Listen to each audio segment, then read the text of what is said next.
మరి బ్రేకింగ్ చూస్తున్న యూట్యూబర్ జ్యోతి మల్హోత్రకు ఉచ్చు బిగుస్తుంది. పాకిస్తాన్ తరపున గూఢచర్యం చేసిన కేసులో ఆమెను అరెస్టు చేశారు. జాతీయ దర్యాప్తు సంస్థ ఎన్ఐఏ, ఇంటెలిజెన్స్ బ్యూరో ఐబీ, సైనిక ఇంటెలిజెన్స్ సంస్థలు ఆమెను తీవ్రంగా ప్రశ్నిస్తున్నాయి.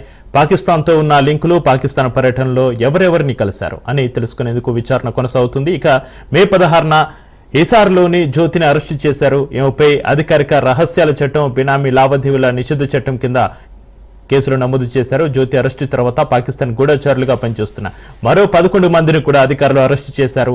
5 రోజుల పోలీస్ కస్టడీలో 4వ రోజు కూడా విచారణ అధికారులు ప్రశ్నల వర్షం కురిపించారన్నట్టుగా సమాచారం. ఇక Haryana police, NIA, IB, military intelligence అధికారులు పలు దఫాలుగా విచారణ జరిపారు. అయితే జ్యోతి మాత్రం వారికి సహకరించడానికి నిరాకరించినట్లుగా తెలుస్తుంది. 2023 పాకిస్తాన్ సందర్శనలో ఎవరిని కలిశారు?